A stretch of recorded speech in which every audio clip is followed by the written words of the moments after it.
Bismillahirrahmanirrahim. Assalamualaikum warahmatullahi wabarakatuh. Di akhir video ini kami mencoba untuk memberikan ruang bagi saudara-saudara kita yang membutuhkan pertolongan dan juga uluran tangan dari para sahabat sekalian. Oleh karena itu, bagi para sahabat semua yang membutuhkan saluran sedekah yang tepat sasaran dapat melihatnya di akhir video ini. Terima kasih.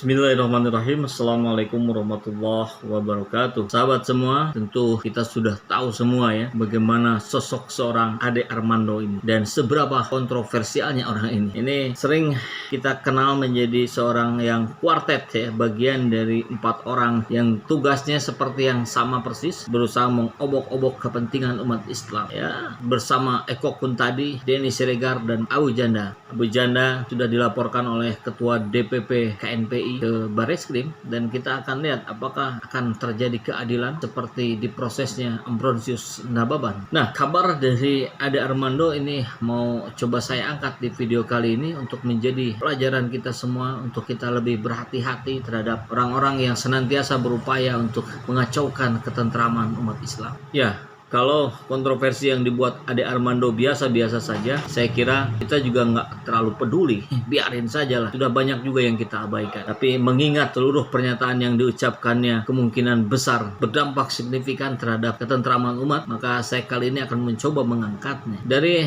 kabar yang saya dapatkan di ID Today's News, tanggal 28 Januari, saya coba akan menyampaikannya. Jadi berdasarkan artikel dari media tersebut, saya menemukan sebuah kabar yang dari judulnya saja, ini seperti yang sudah menyerempet dalam perkara penistaan agama saya tentu agama Islam. Ade Armando suruh wanita lepas jilbab jika tak nyaman. Titik 2, bukan perintah Allah. Dari judulnya aja udah ngeri kali. Bukan perintah Allah katanya. Yang perintah Allah juga banyak yang kita enggan melaksanakan ya. Apalagi dia di sini mengatakan bahwa ini bukan perintah Allah. Kita simak beritanya ya. ID Today's News, dosen Universitas Indonesia Ade Armando suruh wanita lepas jilbab jika tak nyaman. Ade Armando berpendapat perempuan bisa lepas jilbab dan itu bukan kesalahan. Ade Armando menilai jilbab bukan perintah Allah. Hal itu Ade Armando katakan di akun Twitternya @adearmando di hari Kamis tanggal 28 Januari lalu. Ade memberi catatan pakai pakaian sopan jika tidak berjilbab. Berjilbab bukan perintah Allah. Jadi bagi yang merasa tidak wajib atau merasa tidak nyaman berjilbab, lepaskan saja. Yang penting sopan, tulis Ade Armando. Lepaskan saja, gitu katanya. Aduh, ya sekarang kita buktikan dulu apakah berjilbab itu merupakan perintah Allah atau bukan. Ini di link sumber berita. Katakanlah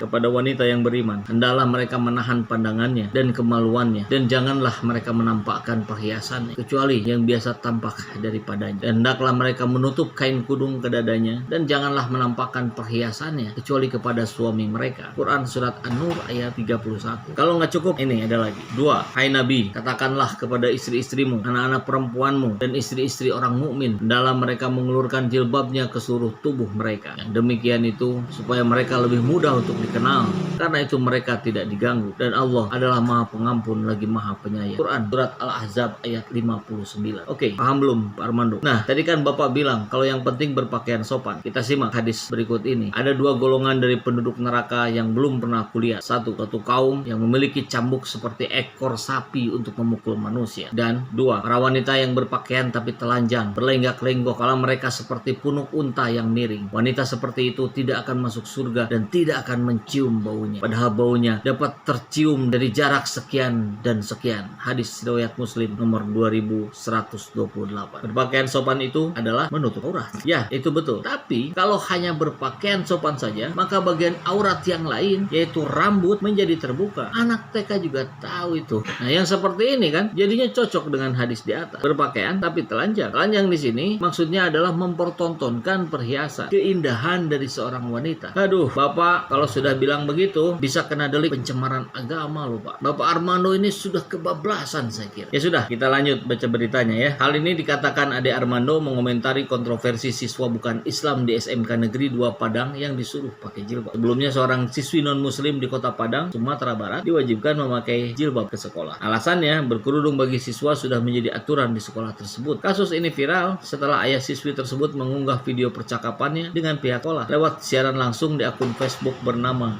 Alia Nuhia pada Kamis 21 Januari lalu. Ya, dan saya yakin mayoritas pemeluk agama Islam tentu tidak setuju dengan apa yang dialami oleh Bapak Alia Nuhia yang di Sumbar. Karena sebenarnya pemaksaan seperti itu memang tidak boleh dalam aturan agama Islam. Jangankan untuk non-muslim, bahkan untuk orang dalam tanda petik yang mengaku Islam dan tidak mau melaksanakan aturan dari Allah tersebut, ya Islam tidak akan memaksakan kehendak mereka. Jika mereka tidak berkenan, ya silahkan saja. Seperti halnya dalil-dalil yang saya kemukakan di atas. Bila ada orang yang di KTP-nya seorang muslim tapi tidak berkenan untuk menutup auratnya, walaupun dirinya sudah mengetahui perintah Allah tersebut, maka kaum muslimin yang lain tidak boleh memaksanya untuk menutup aurat. Hanya diperbolehkan sebatas memberitahu bahwa Allah memerintahkan kita untuk menutup aurat. Kebebasan dalam menentukan pilihan ini tercantum dalam Quran surat Al-Baqarah ayat 256 yang artinya berbunyi, tidak ada paksaan dalam menganut agama Islam. Sesungguhnya telah jelas perbedaan antara jalan yang benar dengan jalan yang sesat. Barang siapa ingkar kepada tagut dan beriman kepada Allah, maka sungguh dia telah berpegang teguh pada tali yang sangat kuat yang tidak akan putus.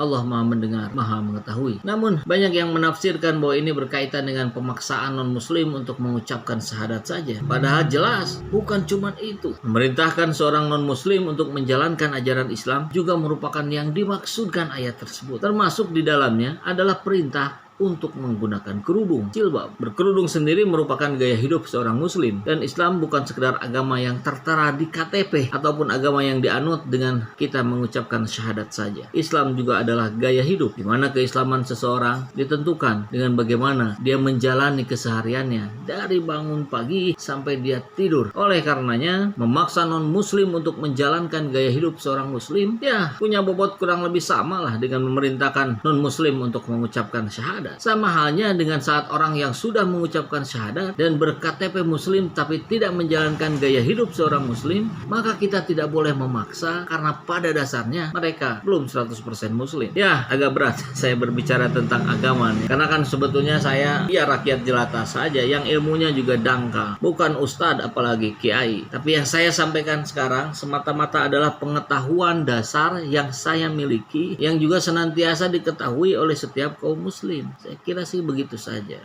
Wallahu a'lam bishawab. Assalamualaikum warahmatullahi wabarakatuh. Sahabat semua, baru-baru ini saya diberitahu sebuah kabar dari salah satu yayasan yang berdomisili di Kota Bandung.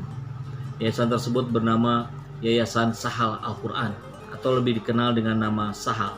Yayasan yang sudah berdiri lebih dari 10 tahun ini bergerak di bidang dakwah Al-Quran nasional dan aktif menyelenggarakan berbagai kegiatan dakwah. Yayasan ini diketahui secara rutin menyelenggarakan pelatihan pengajar Al-Quran, pemberdayaan guru-guru Al-Quran, malam bina iman dan takwa bulanan, camp menghafal Quran, rumah tahfiz, dan lain sebagainya. Di mana seluruh kegiatan tersebut diadakan tanpa intensi untuk mendapatkan keuntungan sedikitpun. Sehingga 90% kegiatan dan event dakwah Al-Quran yang diselenggarakan oleh yayasan ini gratis tanpa dipungut biaya. Akan tetapi, semenjak terjadinya pandemi, seluruh event yang biasanya dilakukan oleh Sahal otomatis harus dihentikan. Hal ini berdampak pada menghilangnya kepercayaan para donatur yang sebelumnya selalu rutin menitipkan sebagian hartanya untuk keberlangsungan kegiatan dakwah Al-Quran yang dilaksanakan oleh Yayasan Sahal ini. Ini tentu menyebabkan dengan penuh keterpaksaan Sahal mengeluarkan sebagian santrinya, menjadikan rumah tahfidz yang sebelumnya gratis menjadi berbayar, dan memotong biaya anggaran pemberdayaan puluhan guru Al-Quran yang sangat bergantung pada Sahal. Oleh karena itu, Sahal saat ini membutuhkan bantuan kita semua agar kegiatan dakwah yang sudah dirintis selama lebih dari 10 tahun ini tidak berhenti begitu saja. Dengan membantu Sahal secara otomatis, kita juga telah membantu puluhan guru pengajar Al-Quran dan santri Al-Quran agar dapat menjalankan kehidupan sehari-harinya dengan lebih baik. Insya Allah. Assalamualaikum warahmatullahi wabarakatuh.